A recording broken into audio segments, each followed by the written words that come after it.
All right. Well, welcome, Colin. It is Thank you. so Thank you. wonderful to see you. Very nice to see you too. Yeah. So, as we wait for people to come in, I will Okay. just say, so let's start with your where do we find you? We'll start with that. Oh, all right. Very good. Lovely. Mm. Well, so 10 years ago, my wife, Patricia, and I moved out of New York City and we came to live in Westchester, New York, in a town called Pleasantville.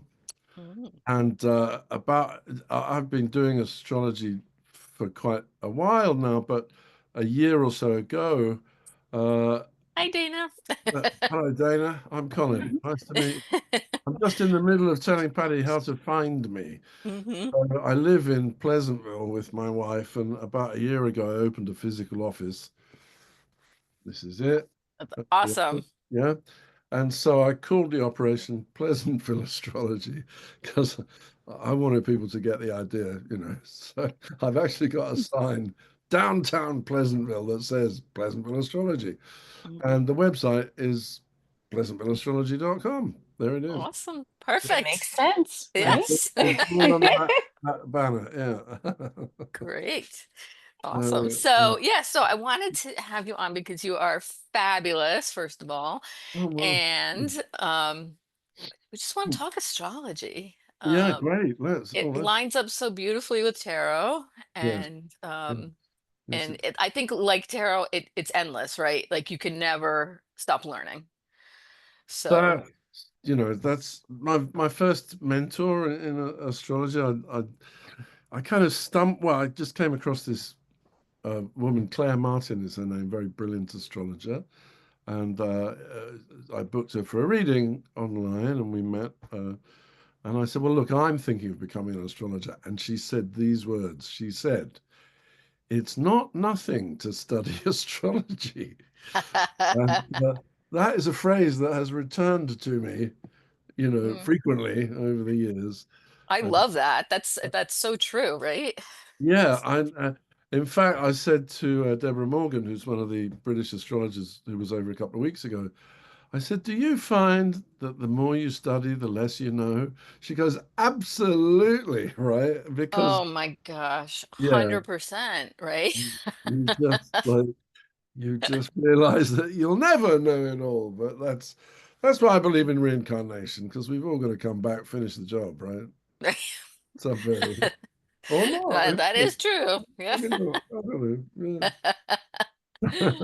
So how did you first go about learning it? Like, did you? Well, astrology. Yeah. Yeah. hmm Well, this goes back when I was a kid. I mean, like an infant under 10. I was really fascinated with the planets, and I wanted to be an astronomer. And of course, I was just born in the wrong century because 400 years ago, they were the same thing, right? Um, but so I did, I learned a little bit of the mechanics, the physics of the solar system. And two things happened when I was about 11, 12 years old. And one was that I just realized the slightly crushing realization that I did not have the mathematical ability nor the understanding of physics Mm. to follow astronomy seriously. And at the same time, I got this vocational call to become an actor. Ah, how So, interesting. so I did that. Yeah. Uh, Did and, you go, and you went the easier route? Is that? well, well, yeah, depending, it depends on who you talk to, does that? Yeah. Yeah. No, the thing was that, yes, there's a whole sort of story there, but I did encounter.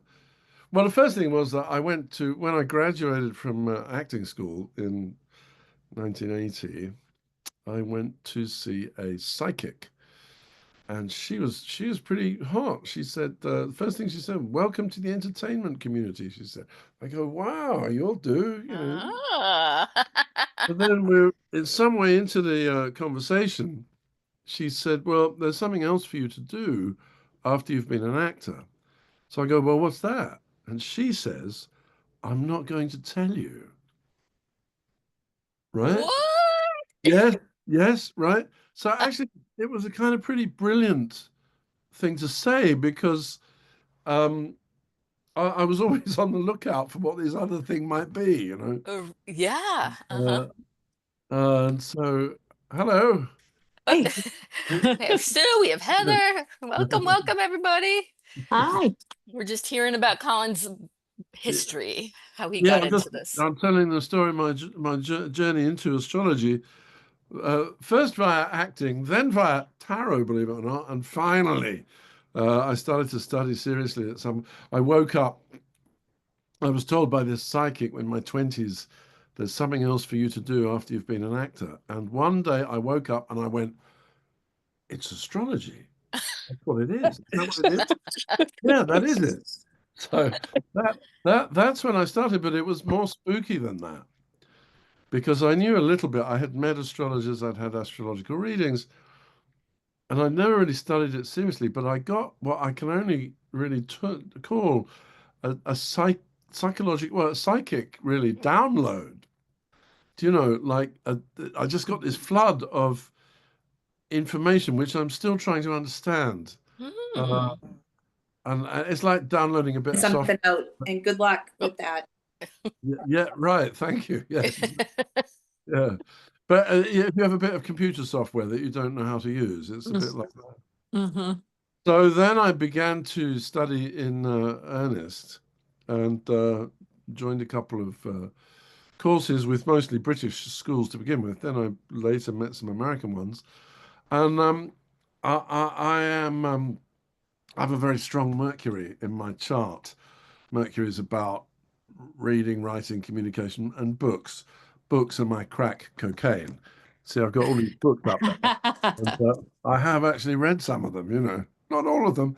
I've read some of all of them. Put it that way. And one day, before I die, I will have read them all. I live long enough, right? That's the plan anyway. So yeah, so then of course, but then you know, there are so many bits of astrology. So many, it's such a broad church, for want of a Mm, better word. I mean, the mm. church as such, at least the Christian church, has been very down on astrology throughout its history, even though there's some very good, even scriptural evidence to suggest that it was in common usage in ancient times. Well, the three wise men who followed the star. If that's not astrological, I don't know what is really. Right. Hmm. Uh, for example, but no. So since I began doing this professionally about 10 years ago, and you know, it just it just exploded really, and the learning is endless, and there's more to learn all the time, and there are many different approaches, many different applications. There's horary astrology, which is straightly predictive. There's electional astrology, when you're Oh. trying to do something. There's evolutionary astrology, who were you in your last life and who might you be in your next life type thing. There's Mm. psychological astrology, what kind of person are you? Just in case you don't know. Surprise. Yes, ladies and gentlemen, you thought, but what the planets say is. So there's that. And then, you know, just general everyday astrology. Is it a good day to go shopping? Maybe it is, but watch out for the plastic. You know, don't go mad with the plastic. How, So what do you like to do? What's your favorite? I like, well, yeah, in terms, well, I do really enjoy working with clients one to one. And you know, I have to be completely honest. It's not everybody's cup of lemon juice. You know, it just. In fact, one of the greatest American astrologers, contemporary astrologers, Stephen Forrest, goes so far as to say there are 5% of the population for whom it just does not work. Those are the people who need to closely examine the entrails of a chicken. Right, you go right back to the basics, but no, I like it because, of course, you meet people at all different kinds of level of attitude, of understanding. Commonly, many people think it's about predicting your personal future, and that can come into it. But of course, it's much more about how can you navigate these energies? What are the opportunities, you know, that are coming up? What are the challenges, and what might you know, do to get around them, you know, or Hmm. mitigate them, or work with them? And why is it there in your life? And has it shown up before? So it gets quite it gets quite, I think it's like therapy light in a way, working with people. So, I always have one of these, right? There's And so many quite, parallels to tarot here. Yeah. all right, yeah. Well, I think it is, someone who's not prepared to commit yet to telling their story slowly and expensively, you know, can come and get a sample of just talking to probably a stranger. Right. Um, but Hmm. I like that, we create a safe space and, I follow the client's lead, really. I mean, I don't, go into anything too heavy unless it arises and the person is ready to do that and wants to, obviously, and if there's Right. some benefit. Hmm. Um, but a lot of people also have this kind of, oh, don't tell me anything terrible, attitude. Right. Yeah. But Yeah. I don't want to hear anything bad. Yeah. yeah, because the other thing, I don't know if you find this, but I find myself when I go to get a reading from someone, I am very susceptible. I mean, I'm very suggestible, Yes. I mean, Okay. I'm glad you brought this up because this is one of well, my hot topics. Yeah. okay, well, great. Well, Yep. personally, I have a great deal of mutability in my chart. My sun, my moon, my ascendant are all mutable. So I just believe anything anybody tells me. Pretty much. Even though I know how the sausage is made, But like somebody goes to me, oh, I don't like the look of that Saturn. I go, oh my God, what? So I So think yeah, you have to be, but tell me, I mean, you're saying one of your hot topics. What do you mean? right. Because as a, as a reader, I'm always very aware of like my words have power, Yes, and yes. I may understand something in my head one way, but how they perceive it can be so different. Isn't that? And Yeah, yeah. so I've gotten into the habit of asking at the end of a reading, did anything I say cause you anxiety? Because let's talk about it now Oh, before you like go off and into a yeah. spiral. But I have had my chart read in the past and I've come away freaking out knowing Right. that like in Yeah. August some shit's gonna go down and now I'm terrified. So can you speak about that a little bit? Like, Oh, absolutely. Well, I'm an actor, right? So I have this background in Shakespeare, and Hamlet says, "There's nothing good or bad, but thinking makes it so." And that's the deal, really. Every planetary placement, every aspect, every house placement, every relationship in the chart has a bright side and inevitably a shadow side. Of course, that's true. So Jupiter was in medieval astrology considered the greater benefic, the good luck planet, the optimistic, generous, bounce back, celebratory energy, and that is true. And that chimes with the physical planet because the enormous planet that is Jupiter spins on its axis in 10 hours. So it's incredibly fast. And it's the mm, largest planet in the solar system. And it has the most moons. Everything about this planet is expansive. Okay, well, that's very lovely. If you have we all have a Jupiter somewhere. Okay, and in that part of the chart, it will tend to be where we are buoyant. But of course, the shadow side of Jupiter is excess. And, we all know about that. We drive too fast, we eat too much, we drink too much. We love too much, we hate too much. We're human. We're prone to all these energies. And I think the thing about astrology is that, or at least the way I practice it, is not to say, oh, it looks like you better watch yourself this January. It is to say that the first the progress towards consciousness, which let's face it, is the opportunity of being alive, is awareness.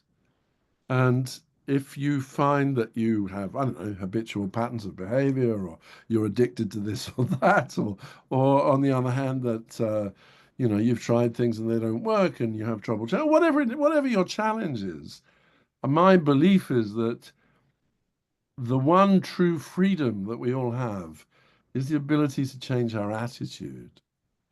And that is the beginning in so many ways, isn't it? A couple of years ago, I came across had a good friend in England, an actor, and we were both, moderately struggling actors and all that that can mean. And suddenly, he became immensely successful and started earning multiple six figures and this, that, and the other thing. It had been a real roller coaster. He bought a house, lost a house, got married, lost his marriage, you know. But Mm. suddenly, and I was talking to him, I said, "Well, this is wonderful. You know, what is it, doing?" Yeah, one word answer: gratitude. I went, Ooh. "Well, that's amazing." Yeah, he said, "I just, I'm very, very grateful."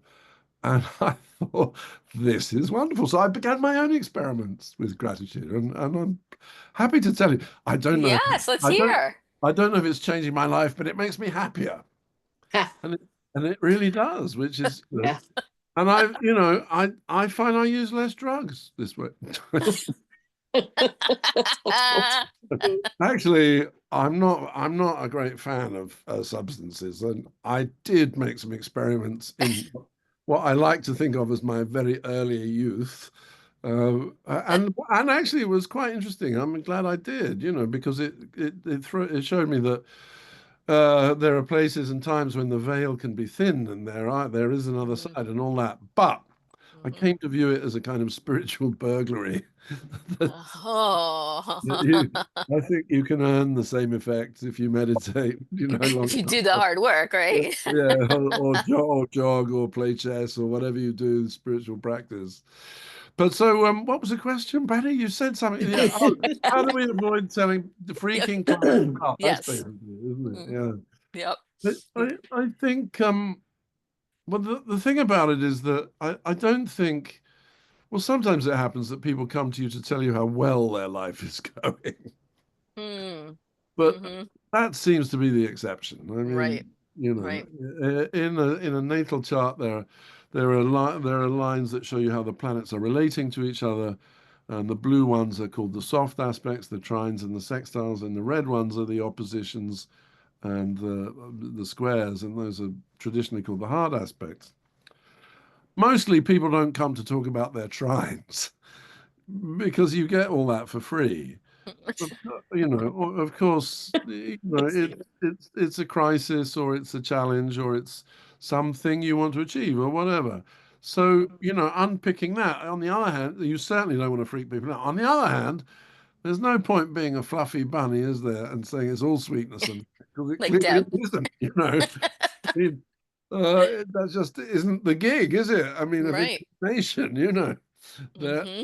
it isn't going to be just pleasant all the time. Some of the Hmm. time, yeah, maybe most of Hmm. it, but Hmm. there's a lot more to it, obviously. So I think Hmm. it's a question of those counseling skills that we need to deploy. And the more you do it, hopefully the more sensitive and the more able to work with people in that way you are. Hmm.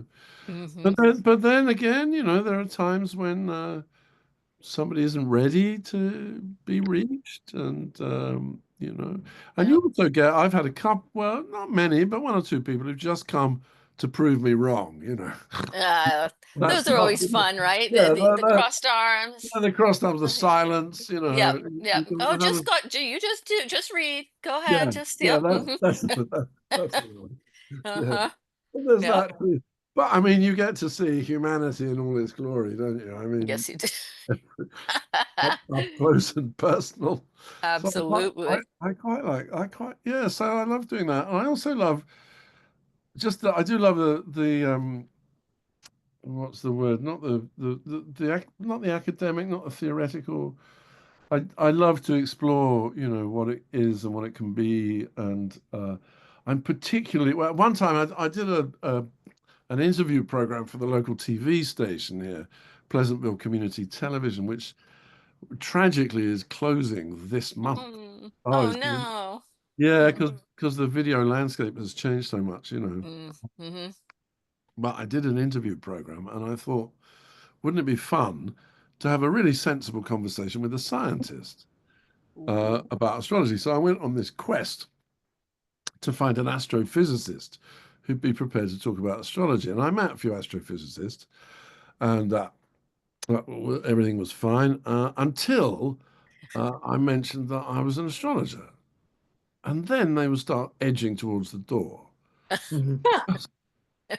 Well, because as you know, the current scientific paradigm doesn't want to acknowledge anything woo-woo. Hmm. And there was a particularly influential article published in 1997, I think it was, or thereabout, might have been a bit earlier, by Richard Dawkins. Oh yeah. Oh Richard yeah. Hmm. Dawkins is an eminent atheist who's made a great deal of money by writing books which tell us all it's a mechanical universe and there's no purpose in it. To my mind, this man is as ignorant as only a first-class education can make you. And uh, there's a there's a wonderful British scientist called Rupert Sheldrake, who is a holistic scientist. He's a botanist, and he's a lifelong practitioner of yoga. His famous theory is called morphic resonance, which talks about the connectivity in the field of mind. And he wrote a splendid book. One of Dawkins' most famous books is The God Delusion, and Sheldrake wrote a book called The Science Delusion. And one of the best features of it is he lists at least 10 occasions where some scientist at different points in history has said something to the effect of, well, now we've cracked it. Now we know Mm. everything there is to know about physics and the universe and how it works. Yeah, up to and including yesterday, somebody pronounced presumably. The point is that the James Webb Telescope is changing the scientific paradigm because it may well be that the Big Bang wasn't the beginning, that kind of thing. Mm. Of course, as empirical scientific knowledge advances, that everything changes. And the thing is that am I talking too much? I probably am. It's fine. Keep Sorry. going. I have a And very if anybody strong. has questions, just jump Yeah, in jump too. in. Stop me Yeah. talking. I have an overactive Mercury, so unless you shut me up, I'll go. But what I was going to say is that we've everybody's heard of the age of Aquarius, uh, and yes, again depends who you talk to, but the times we're living in are particularly Geminian for several reasons. One is that in 2020 there was a conjunction of Jupiter and Saturn, the social planets. The orbital period of Jupiter is 12 years, and the orbital period of Saturn is 29. And they have a synodic period where they get together um, of 20 years. And they last got together in 2020. And they got together in Gemini, which is an air sign. And they will conjoin every 20 years for the next 180 years in air signs. And it'll go Gemini, Libra, Aquarius. It goes anti-clockwise round the zodiac in signs of that same element, and then they will change. And in 200 years, the next cycle will begin. The previous one was Earth, beginning in 1800. And so, on a local cyclic level, we have a very strong air influence. What does air mean? Well, there's a lot to do with social connectivity, but the hallmark really is technology, but also polarity. If you think about it, Gemini is the sign of the twins. Okay, so bear that in mind, put that to one side. There's also a much larger, longer cycle, which is like a bass note. And in 1891 and 1892, the planets Pluto and Neptune conjoined in Gemini. Now, that is a 500-year cycle. And the previous two, is that right? The previous one or two were in an air sign, and this will go on until 3800. So the indication is exponential development in technology. And if you think, in 1800, really almost sort of to the year was the beginning of the Industrial Revolution. And the last 200 years, the last of the Saturn, Jupiter, Earth cycle, yeah, have been about exploitation of Earth resources, oil and minerals and gold and what have you. And now we've moved into air. We had a preview of this because what happens is the penultimate cycle shows you the next element. So in 1983, Jupiter and Saturn conjoined in Libra, beginning of the internet. So we're Mm, firmly in the digital age. Does that make any sense? I don't know. I'm, yeah. It's I'm creepy. It's creepy, huh? Okay. Yeah, well, the other thing is, I mean, as a last resort, you're trying to, dispel someone's clouds of gloom or whatever it is. You say, "Well, you chose to be here." No, sorry, that may not be the thing to say. I don't know. It depends how metaphysical your client is. exactly. Right. But I mean, poets from Shakespeare to Wordsworth to Robert Frost have been saying this for centuries. It's not a new idea that we live, we die, and perhaps we come back. Maybe we go Mhm. to another planet. There are enough of them out there. I don't know. This is great. Uh, Does anybody have any questions? Yeah, I would love to know what are your thoughts on there's more and more people that are combining astrology, um, the hand-drawn charts with AI. Is there oh, benefit to that? What are your right. thoughts on that?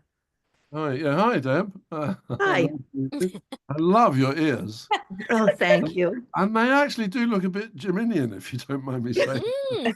There are two of them.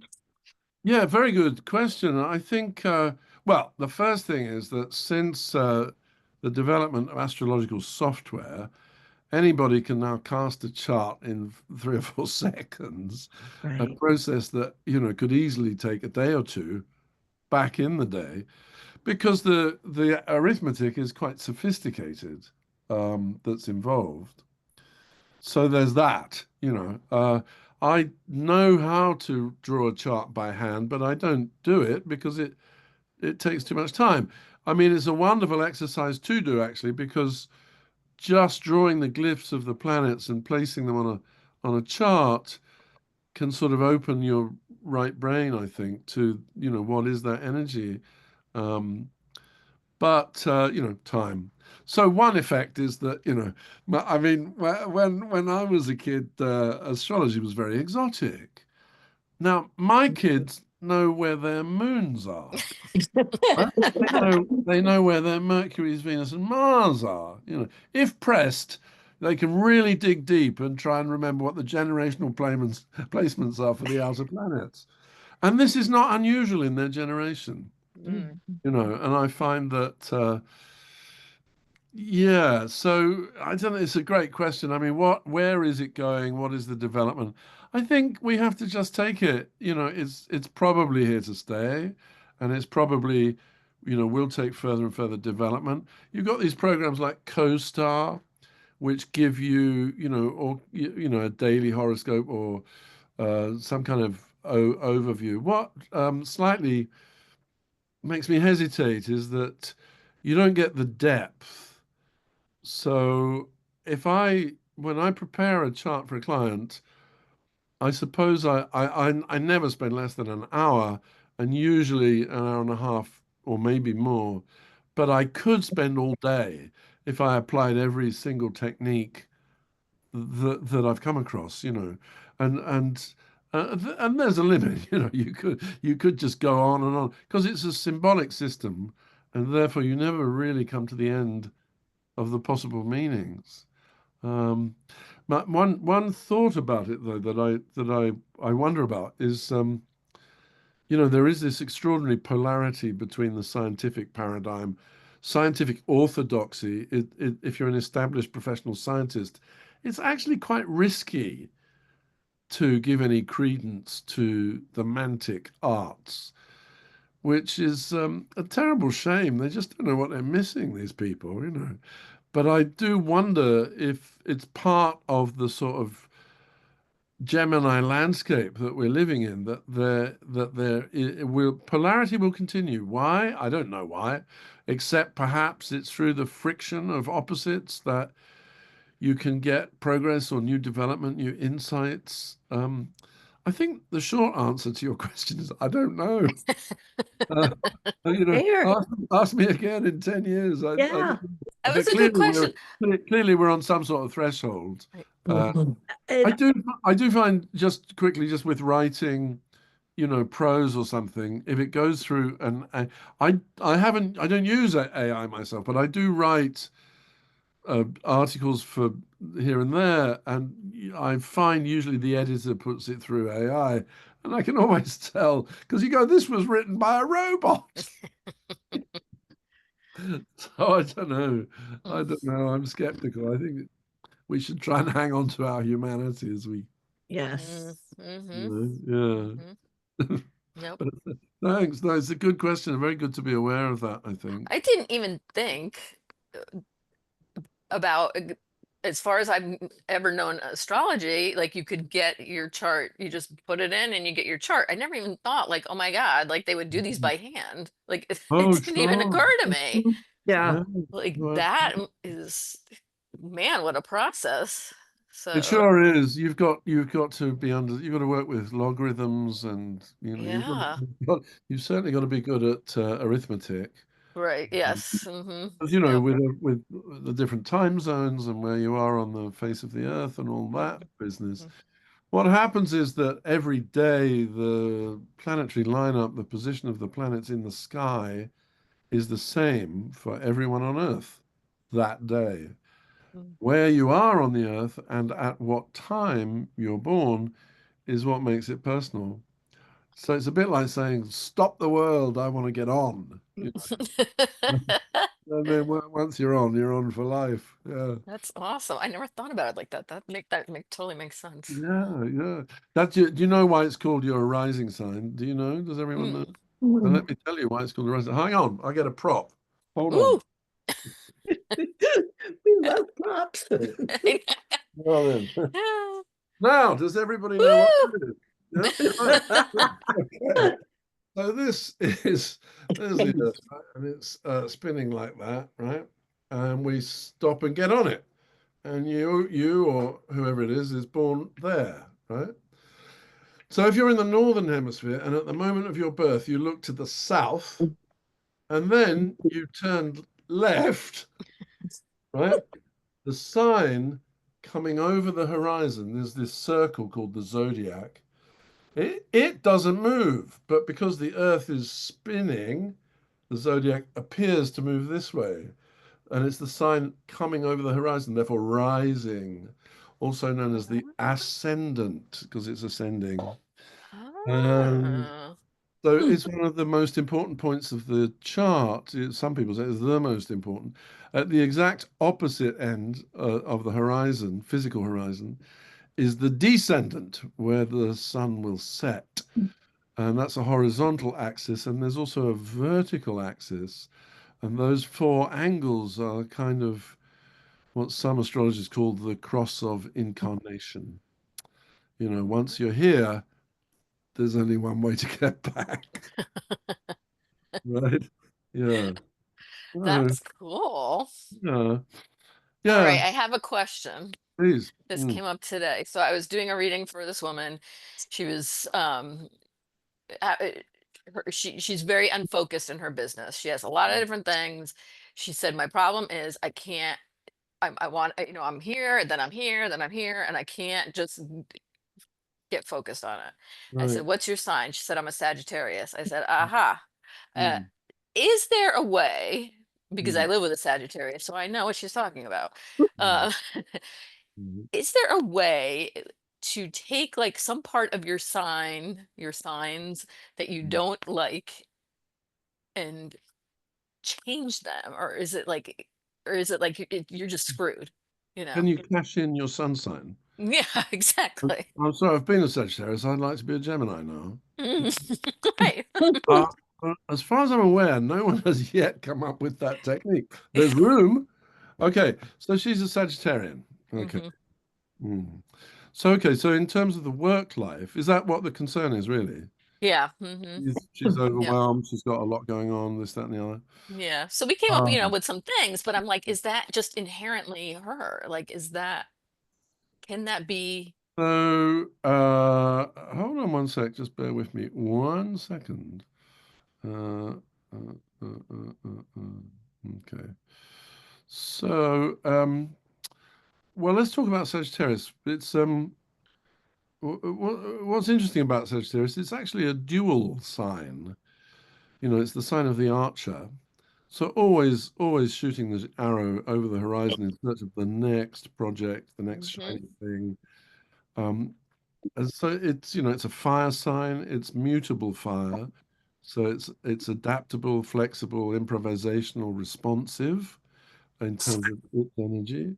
Uh, so on the one hand, it what Sagittarians are really looking for is meaning. And often through experience or through activity. What does it mean? How significant is it? Where's my significance kind of action? But then the other thing about Sagittarian is there's this duality to the Sagittarian nature because they are also party monsters, right? These are the people who break out the white suit on Saturday night. So no matter how philosophical they're trying to tell you they are also ready to have a bit of a rage now and then. Okay. Oh my God. From an astrological point of view, if someone's having issues with their work life, you would look at uh, you first of all the sun. How is it connecting with, for example, Mercury is planet of commerce, Venus is a planet of money and social attraction. Jupiter expands things, Saturn contracts things, those kinds of things. Is the sun aspected in any significant way with any of those energies? Then Mm. you would look at the sixth house of daily routines, of work and service, and the 10th house of career, worldly achievement, and worldly reputation. So you take all that and you try and synthesize some kind of understanding of what the hell's going on. And So when I um, pulled her cards and told her she needed to work with a coach, what she really needs to do is go see you. So oh well, my door is open. The, the thing, I mean, the thing is, isn't that interesting? It also depends, of course. The other thing is, as your natal chart, you have that for life. But of course, everything's moving all the time. So, as the planets are whirling around, they connect, they make different geometric relationships to themselves and where they were when you were born, and then everything else. So there is this constant fluidity and motion. Going back to your original question of can you change your nature, mm, essentially, the answer is you don't have to. Why? Because it's going to change anyway. But mm, everything does as you move through life. So, for example, there's a technique called secondary progressions. And by secondary progressions, you will experience your moon in every sign over a period of 27 years. And that theoretically is why we all get mm. more rounded as people as we go through life. Of course, as is observably the case, it doesn't always work that way. Right. Mm, But every planet has a cycle, a temporal cycle, and also a cycle of phases.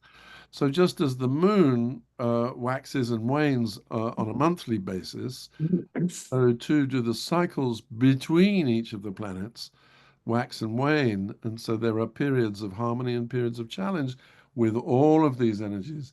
So it can get fantastically complex, and it's very easy to overthink it, of course, mhm. because usually there's some main thing occurring in one's life that one's aware of, and there's other things too. But yeah, Mm. It's a hmm. lot. It's a It is. It's what Claire said to me at the very beginning. It's not nothing to study astrology, and she was yeah, yeah. yeah. So, Have but have you always stayed with one school of astrology, or have you oh tried no, different? no. On the contrary, Deb, I've studied with at least half a dozen, and I always try and read too many books. I've always got two or three books on the go. It's my Gemini moon in the ninth, and it is. And I used to think, That's like a t-shirt. It's my Gemini yeah, moon it's in the my night. Gemini. I think that's a very good idea. I think I'll get some made. My Gemini moon in the ninth. Don't blame me. It's a You good know, one.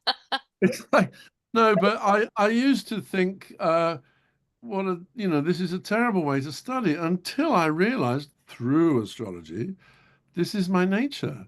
It's actually quite correct for me to do that. And it's a step. So I suppose I can tell you, I am also a Sagittarius.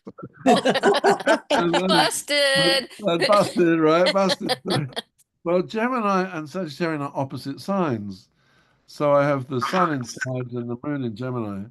And on the third ninth axis, which is about as Sagittarian Geminian as you can get, because they're in each other's signs. So where Gemini is after information, Sagittarius is after understanding. Uh, Mm. so it's, finding that balance and working out how to work with that. So in answer to your question, so far, Faculty of Astrological Studies, London School of Astrology, STA, Stephen Forrest's outfit, and the spin-off, the Astrology University, um, Astro, whatever they're called in Hawaii, them. And, plus I'm very fussy about the podcasts I follow because without wishing to be impolite, there's a lot of crap out there. There is. Mm. But I follow a very interesting man called Dan Waits, he's a mundane astrologer. His whole thing is world events, and he presents very well. He was a journalist. He knows how to make it entertaining and short and snappy. He knocks out a video a month of about 20 minutes length, which, in my opinion, is about all you want. But I recommend him if you're interested in what the hell is going on the world stage. Yeah. He's pretty good on that. Chris Brennan is a really superb and in-depth academic astrologer, and he does a thing called the Astrology Podcast. And my only quarrel with him is that he has guests on and he interviews them for between 2 and 3 hours. Who Wow. has 2 or 3 hours? Not me. Yeah. Fortunately, he's not. He notches a timeline. So if you're particularly interested in a certain subject, you can cut to. So he's very, very good. And I also listen to Pam Gregory, A, because she's English, and B, because I think she's slightly lost it, but she's very funny. It- she really is at the more imaginative end of the woo-woo, and I think there's room for us all. But Ooh, I like I that. I enjoy her. I enjoy her prediction. According to Pam, we're all going through this massive period of energetic ascension. Mhm. Mm. Mm. Well, maybe. I mean, let's hope, What? I'll believe it when I see it. Pretty good. And then there's everybody else, who's in contact with the Pleiadians and the Arcturians and all that lot too, of course. And there's a wonderful sci-fi book written by a scientist called Arthur C. Clarke. I think it was published in the late 1950s or 60s. Now, Arthur C. Clarke was a hyper-rationalist. And if he was alive today, and he's not alive today, so presumably as I speak, he's spinning in his grave because he was a man who had absolutely no time for astrology, publicly debunked it. But his novel is, without spoiling it, I can tell you, it's about a sort of super race of aliens who've been assigned to make sure that we don't destroy ourselves, and they rock up and suddenly the earth becomes kind of civilized. People stop killing each other, all those good things. And then there's actually a very sort of fantastical ending to the book. But yeah. So, and there's a number of, I mean, if you think of the prophetic novels of the 20th century, beginning with George Orwell's 1984 or Aldous Huxley's Brave New World, there are several sci-fi books which seem to me maybe they're preparing us for our contacts with Mhm. other races and you know Octavia Butler. who Octavia Butler. Yeah. No, let me write that down. I don't know Octavia Butler. Is Mm. she's a sci-fi author? Mhm. Oh, okay, let me look her up. Very prescient. Oh, excellent. All right. Mm. I'll look forward to some of that. I'm also a crop circle enthusiast. Ooh. Yeah, yeah. So I think you need that on your bio. Crop circle. That it's needs to be on the it's my t-shirt. Gemini moon. Crop circle enthusiast. That's another t-shirt. Yeah. It is another thing. But don't you think it's slightly unlikely that a couple of British guys had 4 or 5 pints of lager and said to each other, you know what we need? We need a field and a plank of wood and some rope. Yeah, that's what we need. And we'll go out and we'll knock out a geometrically precise ancient symbol that no one will recognize. It's just, it's, on the fringes of possibility, isn't it? You can't, so Mhm. there's more to it than meets the eye, let's face it. Has to be. Absolutely. Yeah. Mhm.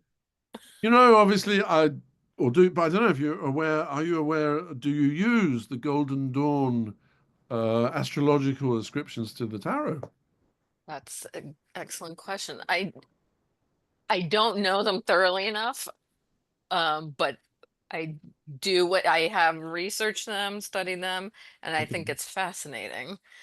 So, if I Mhm. may, Yes. this card, for example, Mm-hmm. the Two of Cups, the Yeah. esoteric title, as you know, is the Lord of Love. And the Mhm. astrological correspondence is Venus in Cancer, Mhm. which, if you think about it, makes perfect sense, kind of thing. The That's thing, yes, right.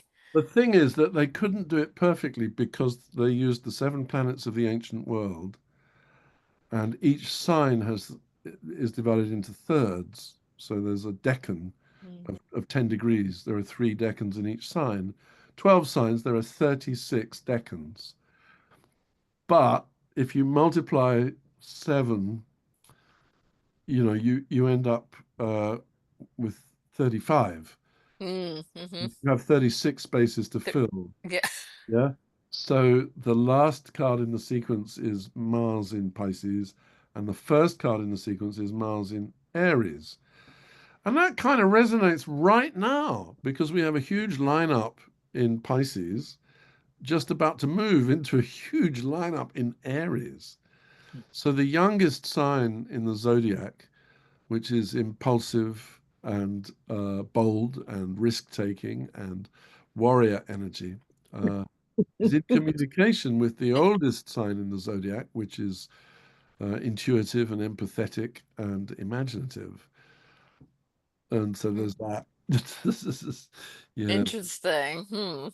How did what's the history of that Of that correspondence, yeah. well, there are lots. I say lots. That's the only one I know at all well. I understand there are other ascriptions, but this was put together by members of the Hermetic Order of the Golden Dawn, Mhm. which was this occult organization at the end of the 19th century. Some of its distinguished members were W.B. Yeats, the poet, Aleister Crowley, the wickedest man Mhm. in the world. Yep, you've only got to read his biog to realize he wasn't a well man. Uh, but anyway, and then of course Pamela Coleman Smith was commissioned by whoever it was, that guy. Arthur Waite. Yeah. Wait, Yes, yes, him. And because she was in theatre, as a set designer, right? Yeah. Mm-hmm. And tragically, she never collected any royalties from what became the most popular deck in the world. Yeah. Um, Hmm. yeah, but whether well, okay. So what they use is the Chaldean sequence, and the Chaldean sequence from the Moon to Saturn and back is simply the planets in order of their orbital period. So the Moon is the and the Saturn is the slowest. The Moon takes 27 days, Mercury 88 days, Venus 8 months, the Sun is 1 year. We do know that we orbit it, not the other way around. We know that. Any scientists listening, we know that. Thank you. Mars takes 2 years, Jupiter takes 12 years, Saturn takes 29 years. So once you've got that sequence, Saturn, Jupiter, Mars, Sun, Venus, Mercury, Moon, it simply repeats. When Oh. you start, right, with the Two of Wands is Mars in Aries, Three of Wands, Sun in Aries, Four of Wands, Venus in Aries. Then you go to Taurus, and you go with the five, which is Mercury in Taurus, and then the moon in Taurus is the six and the seven. You go to the other end, Saturn, and you start again. It's just the sequence begins and ends with Mars all the way around the zodiac. But once you've got the sequence, Saturn, Jupiter, Mars, Sun, Venus, Mercury, Moon, then in fact I meant to bring it and I didn't. There's a deck called the Tarot of Color, and it's out of print, but it Hmm. has it's just brilliant. It has a seasonal color, Kabbalistic. It has Oh, the wow. titles of the colors. It's just fabulous. Oh, And it has this sequence also in it. Yeah. ooh, that's So interesting. it I is. don't- Yeah. It's really. It's yeah. Yeah. I just find with tarot that because I that's the way I use tarot. I just sometimes when I do an astrological reading, I just pull a card, and often I find that it's just that's where it gets spooky, because Mm, I think that like with astrology, it's the rational end of the woo woo, if you like. mm-hmm. There's charts and numbers and planets and things, and it's here and the sun and the rays and all that. So you might actually be talking to someone who doesn't understand a word of what you're saying, but it appears to be sense, right? And then Right. you suddenly pull a card, and we Mm. all go, "Oh my God!" Yeah, suddenly you're out in the Right? woo. Yep. This is where tarot is superior, I think, to astrology because it actually is quite magical. Let's face it. There's Oh, no way see, to and think. I love astrology because I feel like you get credibility, you know. There you are. You see, yeah, Hmm. that's it. Yeah. They go hand in hand. Well, we have a few more minutes. Any other questions? Yeah. Mhm. This has been fabulous. It's been Good. great. Well, that's Mhm. lovely. Well, S- I told Patty at the beginning, I've created a code, which if you care to use it, you're very welcome, or anybody listening at home. If you would be interested in having a reading, I charge $150 full retail. But if when you get to the payment page, you put in the code boozy50, you can get a reading for half off. There you go. But the only thing is you have to book it in the next month. Now, I don't know whether that means you have to book the reading in the next month or if you just book the reading in the next month for a month or two hence. That part I don't know because it's new. So uh, if you do it and you find out, please tell me.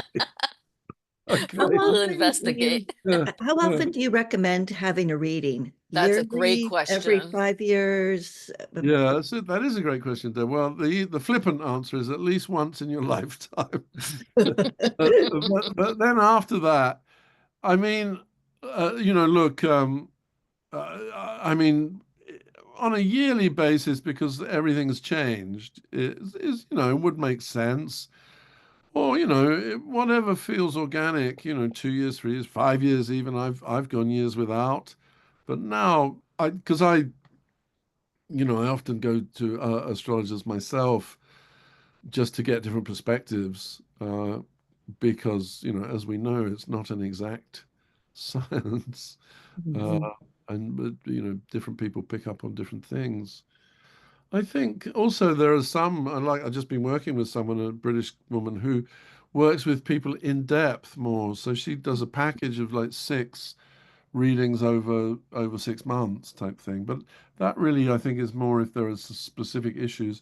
And then there's also British School, I've studied with them too, the College of Psychological Astrology, and they have a diploma course where people graduate as psychologists too. And of course, if you're into it, if it works for you, uh, to look at your chart from a psychological angle, it can be very enlightening. Yeah. So there's Mhm. that. What do you do if someone does not know their time of birth? That's a good question, and that is quite common, of course. In America, the birth certificate should have the information, but doesn't always.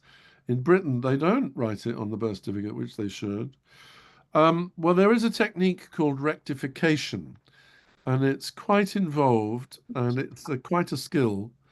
I've I've not done a lot of it. I've done a few charts, and the best you can really do is because what it affects two things.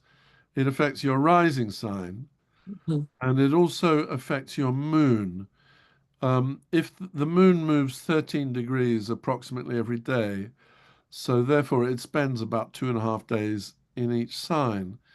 But if the placement of the moon and the date means that the moon is early or late in a sign, and it could very easily be in either the next or the previous sign. So those are the things you don't know if you just have the day. Everything can be placed in a sign, but not in a house. Mm, The sign will tell you how the planet is behaving, and the house will tell you in what area of life it mm, is particularly active. So rectification is really the only way, and the best you can do is an educated guess, because what you do, the technique is that you take half a dozen significant events in someone's life: graduation from college, first job, first love affair, marriage, divorce, birth of a child, significant events, death of a parent, those kinds of things. And then you can try to reverse engineer it by looking, through the dates and what was happening in the sky at that time. mm. And as I say, it'll never be 100% accurate. But here is the astrologer's get out of jail free card. The more intuitive of us say, you will come up with the reading the person was meant to have. Exactly. Right? In fact, a good friend of mine, it was born in 1962. In 1962, there was a lineup in Aquarius. One of the best known people who has that is Eddie Izzard, Oh, who I think okay. you will agree is an original, right? Eddie Izzard. Mhm. Anyway, my friend had this. It's called a stellium when there are 3 or 4 more planets in a sign. He had a stellium in the 12th, and we'd been working with this over several years actually. And he then told me, "Oh, by the way, I just discovered my time of birth," and that put everything in the ninth. Oh. And so we agreed between us that actually it had been useful. Uh, and so, now you asked me if you change your sign. Hmm. And the answer is no, of course you can't. But yes, you can, imaginatively. And this is where I'm beginning to explore the connections between the arts of astrology and the arts of theatre. Because what you can do in theatre that you can never do in life is you can go back and re-rehearse a scene, and it can come out completely different, right? Mhm, So mhm. why can't you do that with astrology? Perhaps you can. Ah, So intriguing. Excellent. Love it. Well, thank you so much, Colin. This has been Mm. wonderful. That was thank What fun you. is your too. website? Oh, it's called pleasantvilleastrology.com. Why? Love that. Because I live in Pleasantville. Yeah. So, I just don't want people going to Briarcliff Astrology or White Cranes Astrology. No, come to Pleasantville Astrology. We're very friendly. You're lucky it sounds so nice, right? You know what? Let me just say this quickly. This Mm, is a town that lives up to its name. It's actually like living in 1957. really? Yeah? Yeah. Wow. I am on waving terms with the mayor. There's a World type diner. There's a film center which has the best commercial releases and also fascinating art house movies. Ah, And that makes the town a destination. And that means there's one of every kind of restaurant, lots of pubs, 6 churches, and a synagogue, and the last real live bookshop in Westchester. Wow. What's Wow. not yeah. to love? That's I It's mean, I think it's we a need a it's a field trip to beautiful town. you Pleasantville. guys Yeah. come, we'll do a group thing. Yes. Oh my God, we totally Wow. should. That's Yeah, the awesome. planets. It's in there somewhere. Yeah, there it is. See, Pleasantville. Great to see you guys. Fabulous. Thank you, Colin. It Thank was a you. pleasure. Bye Have a bye. wonderful night, everybody. Good seeing you. Bye Bye. Thank you. Mhm. Bye bye. Mhm. bye. Bye bye. Bye bye. Patty, are we still recording? No. Let's see.